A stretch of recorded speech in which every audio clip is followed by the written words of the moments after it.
এদিকে রাজধানীতে আবারও গ্যাসের জন্য হাহাকার। সরবরাহ কমে যায়, বন্ধ রয়েছে ঢাকার বেশিরভাগ ফিলিং স্টেশন। আরও খবর জানবো, মহাখালী থেকে যুক্ত হচ্ছেন সহকর্মী আহমেদ সোহাগ। সোহাগ, বলছিলাম সরবরাহ কমে যাওয়ায় অনেক ফিলিং স্টেশন বন্ধ রয়েছে। আপনি যেখানে আছেন মহাখালী ফিলিং স্টেশনে কি অবস্থা? সেখানকার যানবাহনের লাইন তো দেখতেই পাচ্ছি, জানাবেন বিস্তারিত।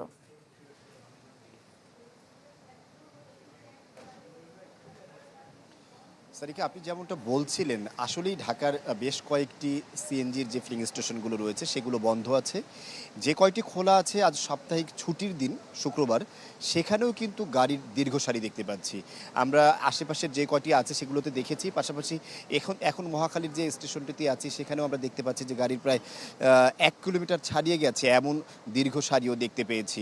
এখানে ড্রাইভারদের সাথে আমরা কথা বলেছি, যারা গাড়ি চালক ছিলেন তারা আমাদেরকে জানিয়েছেন তারা অধিকাংশই আজ ভোর 5টায় এসে তারা আসলে এখানে সিরিয়াল দিয়েছেন। সে মতে তাদের মতামত অনুযায়ী প্রায় 6 ঘন্টা ধরে তারা অপেক্ষা করছেন, এবং এই যে অপেক্ষাটা, এটা শুধু আজকের যে এরকম না, সপ্তাহের অন্যান্য দিনগুলোতেও ঠিক এর চেয়ে গাড়ির চাপ যখন বেশি থাকে তখন তাদেরকে আরও বেশি সময় অপেক্ষা করতে হয়, এমনটা তারা আমাদেরকে জানিয়েছেন। এই ভোগান্তি থেকে আসলে প্রকৃতপক্ষে তারা নিস্তার চাচ্ছেন, যদিও সরকারের পক্ষ থেকে জানানো হচ্ছে যে তারা এই সমস্যার সমাধানের জন্য দ্রুতই চেষ্টা করছেন। গতকালও প্রধানমন্ত্রীর সাথে বিএনপির সিনিয়র যুগ্ম মহাসচিব রুহুল কবির রিজভির যে বৈঠক হয়েছে, সেখানে রুহুল কবির রিজভি জানিয়েছেন যে সরকার 40,000 কোটি টাকার জ্বালানি ক্রয়ের জন্য সিদ্ধান্ত নিচ্ছেন বা আলোচনা করছেন, এরকমটা জানিয়েছেন। এছাড়াও যে গ্যাস সংকট, যে গত 21শে জুলাই থেকে প্রায় 1 মাস হতে চললো, যে সংকট, মাঝে কিছুটা সংকট কমেছিল, তবে এখন সংকট বলা যায় সবচেয়ে চূড়ান্ত পর্যায়ে আছে, যেখানে আসলে সাধারণ মানুষের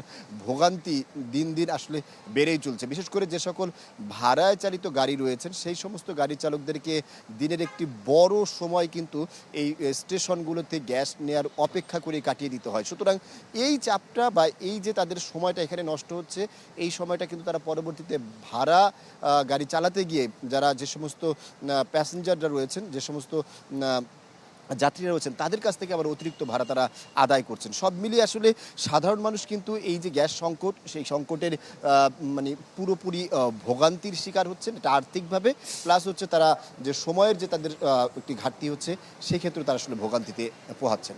সোহাগ, ধন্যবাদ আপনাকে। আমরা একটু রাজধানীর বাইরে চলে যাব। ফেনী থেকে আছেন সহকর্মী দিলদার হোসেন স্বপন।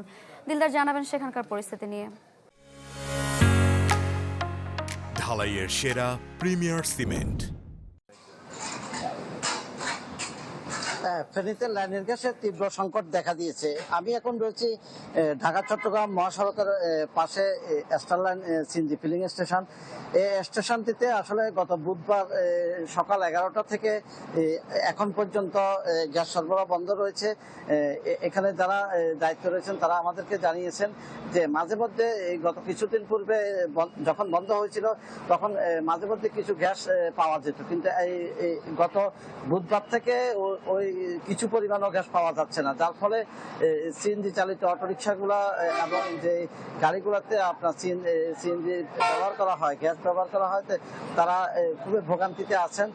এবং আপনার মাধ্যমে জানিয়ে রেখে ফেনীতে প্রায় 32,000 সিএনজি চালিত অটোরিকশা রয়েছে।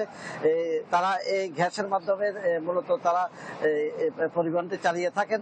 তারা খুবই সমস্যার মধ্যে পড়েছেন বলে আমাদেরকে জানিয়েছেন, যার ফলে তারা চট্টগ্রামের এলাকার 1-2টি ফিলিং স্টেশন থেকে তারা গ্যাস সরবরাহ করে থাকেন, যার ফলে তাদের পরিবহন ব্যয় বেড়ে গিয়েছে। যেখানে 50 টাকার ভাড়া, সেখানে তারা 80-90 টাকা ভাড়া নিচ্ছেন, এবং যাত্রীদের সাথে প্রতিনিয়ত ঝগড়া লেগে রয়েছে। আর পাশাপাশি বাসাবাড়িতে গ্যাসের কথা বলতে গেলে শুরুতে গ্যাস কিছু পাওয়া গেল, এখন দেখা যাচ্ছে ভোর 6টা থেকে রাত 10টা পর্যন্ত কোনো গ্যাসে পাওয়া যাচ্ছে না, ফলে তারা রান্না বান্নার কাজে ব্যাঘাত করছে। আমাদেরকে যারা বাসা বাড়িতে রয়েছেন তারা জানিয়েছেন, এবং এতে করে তারা বিকল্প পদ্ধতিতে তারা তাদের রান্না কাজ চালাচ্ছেন। কোনো কোনো ক্ষেত্রে তারা লাকড়ি দিয়ে তারা চালাচ্ছেন, কোনো কোনো ক্ষেত্রে তারা বিদ্যুতের মাধ্যমে তারা রান্নার কাজটা সারছেন। তবে পরিবহনের ক্ষেত্রে এই সমস্যাটা সমাধান করতে পারছেন না গ্যাস না থাকার কারণে। এই ছিল আমার সর্বশেষ। দিলদার, ধন্যবাদ আপনাকে। হবিগঞ্জে চলে যাব। হবিগঞ্জে অন্যান্য জায়গার মতো গ্যাস সংকট প্রকট এবং অনেক শিল্প কারখানাও বন্ধ রয়েছে। আমাদের সঙ্গে আছেন সহকর্মী রাসেল চৌধুরী। রাসেল, জানাবেন সেখানকার বিস্তারিত খবরাখবর। সারিকা, হবিগঞ্জে গত বুধবার থেকে কিন্তু শিল্প কারখানাগুলোতে গ্যাস সরবরাহ বন্ধ রয়েছে। হবিগঞ্জে মোট 171টা শিল্প কারখানা রয়েছে, এর মধ্যে প্রায় 1.5 লক্ষ লোক এখানে কাজ করেন এবং বুধবার থেকে কিন্তু বন্ধ থাকার ফলে কিন্তু শিল্প কারখানাগুলো বন্ধ রয়েছে এবং এখানে কিন্তু 3 দিনের ছুটি দেওয়া হয়েছে সকল শ্রমিকদেরকে। গ্যাস স্বাভাবিক না হওয়া বলতে আসলে ছুটি মেয়াদ বাড়তে পারে বলে আমাকে কর্তৃপক্ষ জানিয়েছেন। গত 20-25 দিন ধরে কিন্তু হবিগঞ্জে যে শিল্প কারখানাগুলোতে গ্যাস সরবরাহ অনেক কম ছিল এবং গত বুধবার থেকে কিন্তু একবারই সরবরাহ বন্ধ করে দেওয়া হয়েছে এবং এর ফলে কিন্তু এখানে যে শিল্প কারখানাগুলো রয়েছে সবগুলো কিন্তু বন্ধ রয়েছে। বিশেষ করে এখানে সাইহাম, টেক্সটাইল মিল, প্রাণ, আরএফএল, স্কয়ার, যমুনা গ্রুপ, বাদশা ডেরি সব বিভিন্ন বড় বড় কোম্পানিগুলো এখানে রয়েছে, শিল্প কারখানাগুলো রয়েছে এবং তারা কিন্তু গ্যাস সরবরাহ টোটাল বন্ধ হওয়ার ফলে কিন্তু আসলে এখানে একেবারে কিন্তু হয়ে পড়েছে এবং যেখানে শ্রমিকরা রয়েছে তাদেরকে ছুটি দেওয়া হয়েছে আপাতত 2 দিনের এবং গ্যাস সরবরাহ স্বাভাবিক না হওয়া পর্যন্ত কিন্তু তাদের ছুটি আরও বাড়ানো হবে। এদিকে গ্যাস সরবরাহ বন্ধ থাকার ফলে কিন্তু ওই যে যারা কোম্পানি যারা কর্মকর্তারা রয়েছেন তারা জানিয়েছেন যে দীর্ঘদিন ধরে কিন্তু গ্যাস সংকট রয়েছে, এর ফলে এইখানে কিন্তু তারা কারখানা ঠিকমতো কাজ করতে পারছেন এবং যেখানে বিদেশি বায়াররা ছিল এবং বিভিন্ন কোম্পানির যে এক্সপোর্টের যে বিষয়গুলো ছিল সেগুলো কিন্তু আসলে বাতিল হয়ে যাবে এবং ব্যাপক ক্ষতির মুখে পড়বে কোম্পানিগুলো। তো তাই তারা চাচ্ছেন যে এগুলো স্বাভাবিক করা হয় এবং এ ব্যাপারে কিন্তু চালাবাদ গ্যাস বোর্ড যেটি আমাদেরকে জানিয়েছেন যে তারাই গ্যাস স্বাভাবিক করার চেষ্টা কাজ করে যাচ্ছে, 4-5 দিনের মধ্যে স্বাভাবিক হতে পারে বলে আমাদেরকে জানিয়েছেন। সারিকা। রাসেল, ধন্যবাদ আপনাকে।